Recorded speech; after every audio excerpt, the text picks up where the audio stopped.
Hello friends, कैसे हो आप सब। तो आज हम एमएसओ 03 के कुछ मोस्ट इंपॉर्टेंट क्वेश्चन करने वाले हैं। आपकी बुक का नाम है धर्म का समाजशास्त्र। और अगर आपको ऐसी वीडियोस और चाहिए तो आप मुझे कमेंट करके बता देना। आप अपने सब्जेक्ट कोड के साथ में डेट जो भी होगी आपके एग्जाम की वो आपको लिख के देनी है, ठीक है। तभी वीडियोस आएंगी, नहीं तो नहीं आएगी, क्योंकि मुझे दिक्कत हो जाती है समझने में कि आपका एग्जाम कब है। क्योंकि मेरे पास जो डेट शीट आती है ना आपकी, वो करेक्ट नहीं होती है, वो आगे पीछे होती है, ठीक है। जो आपके पास जो होती है वो रियल होती है, मेरे पास जो आती है वो थोड़ी सी आगे पीछे की होती है, तो मुझे समझने में दिक्कत होती है, राइट। तो उससे शुरू करते हैं आज का सवाल पहला। सबसे पहला जो क्वेश्चन है, मुझे लगता है कि ये आ सकता है एग्जाम में, कि भाई धर्म के अध्ययन के संबंध में क्लिफर्ड गीटर्स के दृष्टिकोण की चर्चा कीजिए। अब ये सवाल जो है ये पहले भी आ चुके हैं, ठीक है। हाँ, फर्क इतना है कि ये नहीं आए थे, इनको नहीं पूछा था। डायरेक्ट क्या बोल रहा था कि धर्म के अध्ययन के संबंध में दृष्टिकोणों की चर्चा कीजिए, कि जो अलग अलग प्रकार के जो लोग हैं उनकी क्या विचार है धर्म को लेके, ठीक है। क्या राय देते हैं कि क्या धर्म है क्या, ठीक है। तो कुछ पॉजिटिव्स भी होते हैं, कुछ नेगेटिव भी होते हैं धर्म के बारे में। तो ये जो है, जो गिटर्स है, ये थोड़े से नेगेटिव की ओर ज्यादा है, क्योंकि ये धर्म का असली मतलब बताते हैं आपको यहाँ पे, ठीक है। जो मतलब हमें पता है वो एक तरीके से बनावटी है, तो जो ये बताते हैं वो रियल मतलब है। देखते हैं क्या बताते हैं। ये कह रहे हैं कि धर्म एक प्रतीकों की एक प्रणाली है, ठीक है। और कह रहे हैं कि जो अवधारणाओं को असली करने वाले लोगों पर बात करते हैं, बेसिकली जो चीजें झूठी है ना उनको भी सही करने की कोशिश करता है धर्म, कि भाई ठीक है, जो भी जो मैं सोचता हूँ ना, मैं अगर बोल दूं कि धर्म में लिखा हुआ है तो लोग उसको फॉलो कर लेंगे। इसी को हम कह रहे हैं कि धर्म, ठीक है। अब ये गिरस ये खुद नहीं कह रहे, ये कह रहे हैं कि ऐसा धर्म को हम फॉलो करते हैं, ऐसा मानते हैं कि ऐसा धर्म है, लेकिन धर्म इसका अलग है, ठीक है। और बताते हैं इसके बारे में कि भाई धर्म को एक सांस्कृतिक प्रणाली के रूप में देखते हैं, कि भाई एक कल्चरल सिस्टम है धर्म, ठीक है। जहाँ पे हम सब कुछ फॉलो करते हैं। धर्म के बारे में जो भी हमें बोलता है कोई, हम उसको मानने लगते हैं, कि भाई शुक्रवार को तू खाना मत खा, व्रत रख, तो हम फॉलो कर लेंगे, चल ठीक है, इससे कुछ क्या पता कुछ फायदा हो ही जाए। इसी को कह रहे धर्म, ये धर्म थोड़ी ना है। और कह रहे कि धार्मिक विश्वास ही नहीं देता, बल्कि लोगों की भावनाओं और कार्यों को भी गहराई से प्रभावित करता है धर्म। ये जो रिलीजियन है वो हमारे नसों में ऐसे बसा हुआ है कि वो दिखाई देता है हमारे अंदर। जब भी आप कोई काम करते हैं, कोई भी चीज करते हैं, किसी से बात कर रहे हो आप, तो आपका धर्म आपको अंदर दिखाई देगा कि ये इस धर्म का होगा शायद, ठीक है। कोई भी एक तुक्का लगा सकता है कि आपके धर्म क्या हो सकता है, ठीक है। उसके बाद धर्म विश्वास अक्सर विश्वासों को बहुत वास्तविक और ठोस लगते हैं। कहने का मतलब कि कोई भी चीज हम अपने धर्म को सर्वश्रेष्ठ समझते हैं, कि भाई मेरा धर्म भी सबसे बेस्ट है, मेरे धर्म में देखो ये है वो है। लेकिन हम कभी भी अपने धर्म को लेके सवाल नहीं करते हैं कि भाई मेरे धर्म में ऐसा क्यों होता है ना। मेरे धर्म में इतना ज्यादा हम भगवान को पूजा क्यों करते हैं, कि पूजा करने से मेरा एग्जाम पास हो जाएगा। तो मतलब सवाल पूछना लगभग बड़ा है धर्मों के अंदर, पर ऐसा किसी एक धर्म में नहीं है, वो सभी में है, ठीक है। लेकिन यहाँ पे जो गीटर्स है उन्होंने एक असली मतलब बताया धर्म का, कि भाई धर्म केवल वस्तु का प्रतिनिधित्व नहीं करता, बल्कि इससे कहीं ज्यादा है। धर्म का मतलब उन्होंने बताया कि सिर्फ पूजा पाठ नहीं है, हम किसी मूर्ति की पूजा कर रहे हैं उसको धर्म नहीं कह सकते। धर्म का मतलब है जब आप अपना बैठ के काम कर रहे हो, तब तसल्ली से, शांति से अपने घर में बैठ के पढ़ाई कर रहे हो। आप स्टूडेंट हो तो आप पढ़ाई कर रहे हो, आप एक ऑफिस बॉय हो या गर्ल हो तो आप अपना काम कर रहे हो आराम से बैठ के, बिना किसी कंप्लेंट के, तो वो धर्म है आपका, ठीक है। आप किसी की हेल्प कर रहे हो तो वो धर्म है। आप अपने आसपास के एनवायरनमेंट को सेव कर रहे हो किसी भी तरीके से, आप उसमें हल्का फुल्का कोई भी योगदान दे रहे हो, तो वो धर्म कर रहे हो आप, ठीक है। तो ये मतलब बताया है लीडर्स ने धर्म का। होप ये आपको समझ में आया होगा। सेकंड टॉपिक पे आते हैं। कह रहा है कि मिथ क्या है, इसके महत्व की चर्चा कीजिए। तो मैंने बताया कि जो मिथ है वो एक पारंपरिक कहानी है। इसमें अलौकिक पुरानी और घटनाएँ शामिल हैं। तो ये जो मिथ है ना वो इस दुनिया का नहीं है। मिथ बेसिकली हम अपने ड्रीम्स में जो चीज़ें देखते हैं ना, उसको हम कहते हैं मिथ, ठीक है? आप अभी अपने इमेजिन जो भी कर रहे होंगे आप, कि भई परी है, परी परी मतलब जो भी बॉय है और जो गर्ल्स होती है वो अपने अलग ख़्यालों में खोई हुई रहती है, किसी और दुनिया में रहती है, तो वो मिथ है हमारी, ठीक है? वो रियल नहीं है, वो मिथ है, वो अलौकिक है। वो इस लोक की नहीं है, वो किसी और लोक के हो सकते हैं। इसको कहते हैं मिथ, ठीक है? ये बेसिकली ये हमारी हेल्प करते हैं किसी चीज़ को समझने में। अब वो शायद सही ना हो, लेकिन हम सोचते रहते हैं कि भई हम कहाँ से आए हैं? हम सवाल नहीं पूछते कभी-कभी कि हम कहाँ से आए हैं? ऐसा क्यों आए हैं? क्या रीज़न है? हम मरेंगे तो कहाँ जाएँगे? ये मिथ है हमारे, ठीक है? ये जो सवालों के जवाब हम ढूँढते हैं ना, इसी को हम मिथ कह देते हैं कि ये मिथ है। अब मैं बोलूँगा कि भई हम नर्क जाएँगे या स्वर्ग जाएँगे तो ये क्या हो जाएगा? ये मिथ हो जाएँगे हमारे कि अब मैं क्या सोच रहा है तू मिथ है तेरा। हम जहाँ भी जाएँगे, जाएँगे ही, राइट? तो ये मिथ हम इसको कहते हैं। इसमें हम क्या बताते हैं कि भाई दुनिया की उत्पत्ति कहाँ कब हुई है, कैसे हुई है और मानव का जो प्रकृति है वो कैसी हुई है। अनुष्ठानों के महत्व को समझाने की कोशिश करता है ये, ठीक है? और इसका कोई शाब्दिक अर्थ हम नहीं बता सकते मिथ का, ठीक है? कोई शाब्दिक अर्थ नहीं है इस शब्द का। और बात करते हैं इसके महत्व की तो कह रहे हैं कि अस्तित्व के बारे में मूलभूत प्रश्नों के उत्तर देते हैं, ठीक है? जैसे कि हम कहाँ से आए हैं? हम यहाँ क्यों हैं? हमारी मृत्यु के बाद क्या होगा? इस तरीके के सवाल, ठीक है? ये हमें बेसिकली मदद करता है इन सवालों के जवाब ढूँढने में।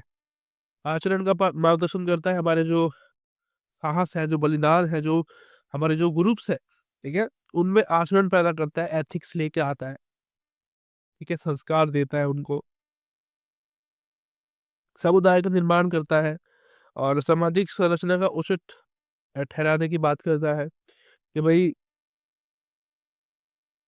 कोई भी हम कहानी सुनते हैं कि भई ये राजा है, इसको भगवान ने चूज़ किया था, ठीक है?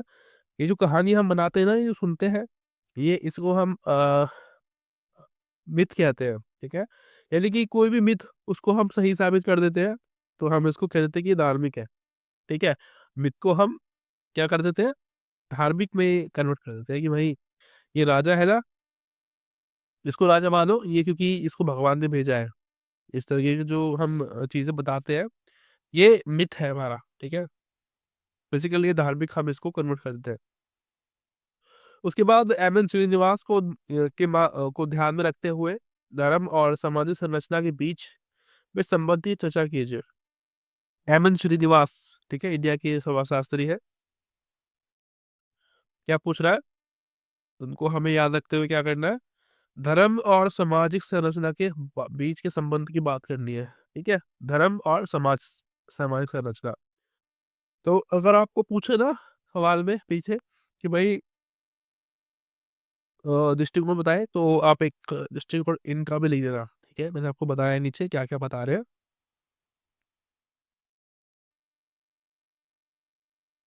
सबसे पहला है सामाजिक विश्वास और प्रथा को दर्शाता है। जो कह रहे हैं कि जो धर्म है, वो हमारे जो सोशल वैल्यूज़ होते हैं, जो सोशल जो भी हम बेसिकली फॉलो करते हैं, जो भी हम मानते हैं, ठीक है? उसको हम धर्म कहते हैं। ये ऐसा इनका मानना है। उसके बाद सामाजिक परिवर्तन के लिए एक उपकरण के रूप में धर्म को मानते हैं ये कि छोटी जातियों को या छोटी जातियों का बड़ी जातियों में के रीति-रिवाज़ों को फ़ॉलो करना। ये क्या है? एक सामाजिक परिवर्तन का उदाहरण है। ठीक है? समझ गए?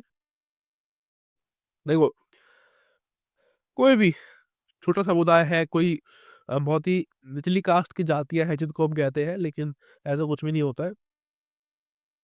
तो वो जब जातियाँ किसी बड़े समाज की जातियों को या किसी स बड़ी जातियों को फ़ॉलो करने लगती है, उनकी तरह खाना-पीना खाना, रहन-सहन, ठीक है, रीति रिवाज, तो इसको हम क्या कहते हैं, सामाजिक परिवर्तन।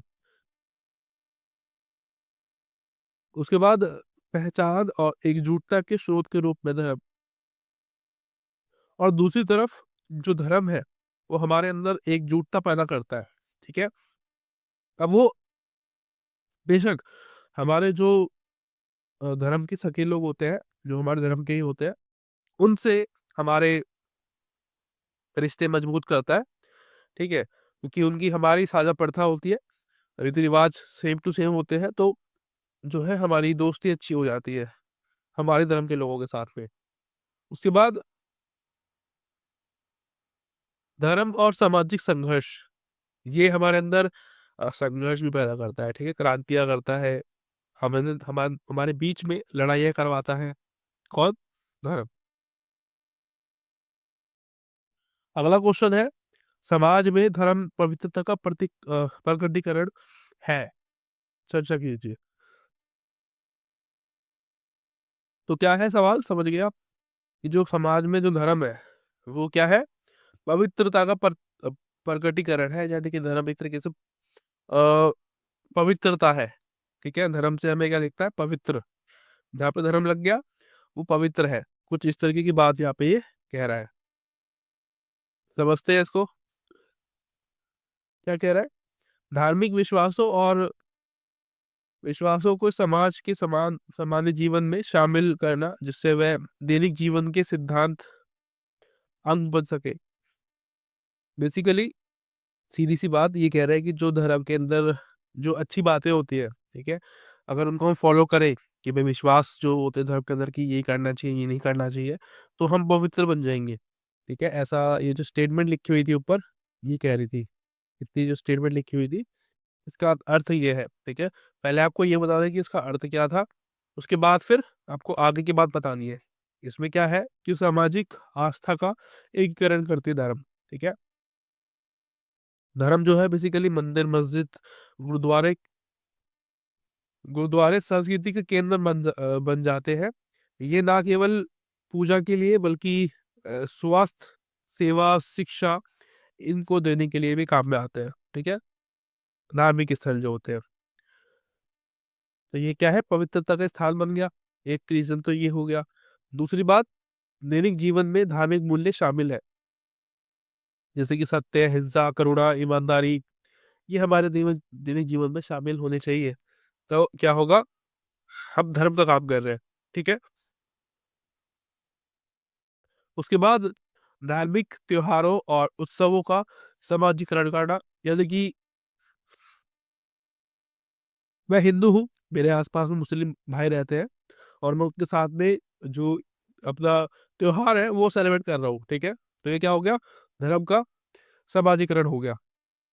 राइट, ये कहते हैं कि धर्म कला का सम्मिश्रण हो जाता है, यानी कि गुजराती, ठीक है, उनका जो एक तरीके से जो खान पान है, जो कला है, उनके धर्म के साथ वो चीज जुड़ जाती है। ठीक है, अब आप पहाड़ियों में जाते हो तो उनका एक अलग धर्म है, ठीक है, अलग रीति रिवाज है, तो उनके जो रीति रिवाज थे वो धर्म से कनेक्ट हो गए एक तरीके से। ठीक है, उनका धर्म यानी कि रीति रिवाज, तो ये हम जो है बोलते हैं कि धर्म और समाज कैसे साथ में जुड़े हुए रहते हैं। ठीक है, इस तरीके से रहते हैं। ठीक है, हमारा जो एक तरीके से पास टाइम होता है, ठीक है, जो हमारा वक्त नहीं गुजर रहा होता है, हम टाइम पास करने के लिए संगीत करते हैं, नृत्य करते हैं, कुछ ड्राइंग करने लगते हैं, ठीक है, कोई भी चीजें करने लगते हैं, तो वो हमारे धर्म में जुड़ जाती है बाद में। ठीक है, और इससे क्या होता है, इससे समाज पर निर्भर प्रभाव पड़ता है, निम्न प्रभाव पड़ता है, सॉरी निर्भर क्या था, सामाजिक एकता बनी रहती है। ठीक है, और नैतिकता का विकास होता है, सांस्कृतिक विरासत का संरक्षण होता है, यानी कि जो हमारे पूर्वज हमें देखे गए हैं धर्म के रूप में, संस्कृति के रूप में, उसको हम बचा के रख पाते हैं काफी टाइम तक। ठीक है, उसके बाद एक सवाल आता है आपका सूफीवाद करके। ठीक है, ये सूफीवाद आपने बहुत पढ़ा होगा पहले भी एनसीईआरटी की बुक्स में, स्कूल के टाइम में। सूफीवाद इस्लाम का एक रहस्यमयी आयाम है, जो आध्यात्मिक अभ्यासों और भक्ति के माध्यम से ईश्वर के व्यक्तिगत अनुभवों पर जोर देता है। यानी कि जैसे कि बौद्ध धर्म है, तो हम क्या करते हैं, हम बौद्ध धर्म को पढ़ते कैसे हैं, उनकी जो उपचार है जो उन्होंने दिए हैं, जो एक्सपीरियंस उन्होंने जो किए हैं उसके आधार पे, ठीक है, क्योंकि वो रियल थे। उनको उनके बारे में सबको पता है कि वो रियल व्यक्ति थे, वो धरती पे जन्मे थे, ठीक है, उन्होंने बताया है, अपने बारे में बताया है कि ऐसे ऐसे मेरे साथ हुआ, मैंने क्या चीजें की क्या नहीं की, ठीक है, उनका पर्सनल एक्सपीरियंस उन्होंने शेयर किया। तो ये होता है धर्म, ऐसा मतलब इसको हम सूफीवाद कहते हैं बेसिकली, ठीक है, इस चीज को सूफीवाद कहते हैं। कह रहे हैं कि ये ईश्वर के व्यक्तिगत अनुभव के माध्यम से ईश्वरीय प्रेम और ज्ञान की सच्चाई को खोजने का प्रयास करता है। तो ये एक मेथड भी आप समझ सकते हो कि जो किसी की एक्सपीरियंस के आधार पे उस भगवान के बारे में जानकारी हासिल करता है कि वो कैसे रहे होंगे, ठीक है, एक तरीके से ये मेथड है वो उनको सर्च करने का, उनको स्टडी करने का, भगवानों को। और एक प्रमुख इसकी कुछ विशेषताएं होती है, जैसे कि ईश्वर का व्यक्तिगत अनुभव यहाँ पे होता है, आपको बता दिया मैंने। धार्मिक अभ्यास आपको मिलता है, यानी कि ध्यान, प्रार्थना, प्रेम, चिंता और स्मरण, यानी कि जब भी अब भगवान को याद करने के तरीके अलग अलग हो सकते हैं, तो ये बता रहा है कि वो ध्यान लगाते हैं हम, कभी कभी हम भगवान से प्रार्थना करते हैं, हाथ जोड़ते हैं, ठीक है। तो ये तरीके हैं, ठीक है, हमें अपने जो भगवान है, जो हमारे इष्ट देव है, उनसे जोड़ने का। उसके बाद सामाजिक जुड़ाव। सूफी अक्सर क्या कह रहा है कि सूफी अक्सर सामाजिक कार्य और दान में शामिल होते थे। तो यही है कि भाई सूफी जो है दान करना भी पसंद करते थे। कह रहा है कि ईश्वर मानवता के प्रति प्रेम जो है यहाँ पे आपको मिलता है, और तप वाली जो चीजें होती है कि भाई अपना घर बार छोड़ देना, उसको हम तप कहते हैं, ठीक है, ये सूफीवाद में आपको मिलता है। सूफीवाद के कुछ प्रकार बताए हैं मैंने यहाँ पे, जैसे कि नक्शबंदी। इसमें क्या होता है, ईश्वर के मौन जो स्मरण होते हैं, जो मौन रूप होते हैं, उसको यहाँ पे पूछते हैं ये लोग, ठीक है, उनको फॉलो करते हैं। और सुरावदी बेसिकली ये रहस्यमय अनुभव पर ध्यान केंद्रित करते हैं, लेकिन जो भगवान के साथ हुए लेकिन किसी को पता नहीं है, ठीक है, ऐसे अनुभव। और चिश्ती जो होते हैं, ये क्या होते हैं, दूसरों की सेवा पर ध्यान देते हैं, बेसिकली चिश्ती जो लोगों की हेल्प करे, ठीक है, उनकी सेवा करे। उसके बाद एक है मेवलेवी। मेवलेवी, शायद मैं गलत प्रोनाउंस कर रहा हूँ इसको, पर जो भी है आप समझ लेंगे। तुर्की समुदाय से संप्रदाय जो अपने चक्करदार दरवाजों के लिए जाना जाता है, यानी कि जो सूफी देखे आप, जो टोपी लगाते हैं ब्लैक कलर की, और वो घूमते हैं चारों तरफ, वो चक्कर वाले जो होते हैं वो उनको बोलते हैं, ठीक है, मेवलेवी, ठीक है, ये तुर्की समुदाय होता है। उसके बाद आता है आपका पंथ, यानी कि इसको हम कल्ट भी कहते हैं इंग्लिश में। क्या कहते हैं कल्ट को, क्या मतलब इसका मतलब क्या होता है, कह रहे हैं कि लोगों के समूह के लिए किया जाता है जो किसी व्यक्ति, विचार या किसी चीज के प्रति गहरी आस्था रखते हैं, ठीक है, यानी कि कोई समूह लोगों का जो कि किसी भी चीज के प्रति कोई अच्छा विचार, कोई मतलब एक समूह है जो कि किसी भी टॉपिक के ऊपर एक या किसी व्यक्ति को फॉलो करता है, उसको हम कहते हैं पंथ, ठीक है। अब वो चाहे कोई धर्म हो या कोई व्यक्ति हो, उसको हम पंथ कह सकते हैं, राइट। बाकी इसमें क्या कह रहा है कि इसमें कोई धर्म या धार्मिक संप्रदाय हो सकता है, किसी व्यक्ति विचार के प्रति गहराई गहरी आस्था हो सकती है, एक सामाजिक समूह जिसे परंपरागत या विचलित माना जाता है, वो हो सकता है। तो इसकी कुछ विशेषताएं देख लेते हैं, ये इंपॉर्टेंट है कि भाई करिश्माई नेता, ये व्यक्तिगत हो गया कि भाई कोई व्यक्ति, जैसे कि कोई पंडित है, पुजारी है, कोई व्यक्ति जो जिसके पास मैजिक पावर्स है, ठीक है, जो कि अपनी जादू की शक्ति से उन लोगों को अपनी तरफ आकर्षित कर सकता है, कि भाई कोई भी मतलब चमत्कार दिखा दिया उसने, बाबा जी ने, तो लोग उसको फॉलो करने लगते हैं, ठीक है, तो ये कुछ पंथ इस प्रकार से होता है, ठीक है। आपने देखा होगा बहुत सारे अभी ऑनलाइन वीडियोस आते रहते हैं जो कि आपको पंथ के बारे में बताते रहते हैं, ठीक है, ये पंथ ही तो है, जो बाबा जी लेके बैठे होते सब लोगों को और अपना भाषण देते हैं, तो वो पंथ है, ठीक है, उसको हम पंथ बोलेंगे। ये करिश्माई नेता होगा, वो जो बाबा है वो करिश्माई नेता है, और बाकी सब जो बैठे हैं वो पंथ है, जो उसको उनको फॉलो करते हैं, राइट। उसके बाद आता है समुदाय की प्रबल भावना। यहाँ पे जो है ग्रुपिंग यहाँ पे आपको मिलती है। और सदस्यों के जीवन पर नियंत्रण, अज्ञानता और निष्ठा की मांग, बाहरी दुनिया में अलगाव। तो ये लोग जो होते हैं ना, ये बाकी दुनिया से थोड़े अलग होते हैं, ठीक है। इन्हें कोई मतलब नहीं है कि क्या चल रहा है, इनको बस अपनी वाहवा चाहिए। ठीक है। तो ये कुछ ऐसे लोग होते हैं, पंत जो होते हैं, बल्कि उनकी अपनी एक अपनी चॉइस है, जिसको भी वो फॉलो करे, करना ना करना वो उनकी मर्जी है, उनकी स्वतंत्रता है उनकी। तो ये बेसिकली ऐसे लोग होते हैं जो कि लोगों को, किसी को भी, किसी एक व्यक्ति को फॉलो होने लगते हैं, या फिर किसी धर्म को, या फिर किसी को फॉलो नहीं करते, ठीक है। एक अलग ही मत रहता है। पूरे मतलब एक समूह होते हैं ये, अलग एक व्यक्ति नहीं होगा, पूरा समूह होगा, जो कि किसी एक टॉपिक को लेके दृढ़ निश्चित होगा कि हम इसी को याद करेंगे, इसी को फॉलो करेंगे, ठीक है। इसी को हम कहते हैं कल्ट या पंथ, ठीक है। आशा करता हूँ वीडियो आपको अच्छी लगी होगी, और आपके जो कमेंट्स हैं मुझे जरूर बताना कमेंट बॉक्स में। कमेंट मतलब आपके विचार जो भी है, आपके जो भी सवाल जवाब है वो मुझे बताना। कोशिश करूंगा कि आंसर्स दे पाऊँ। मिलते हैं अगली वीडियो में, तब तक के लिए bye bye, thank you so much.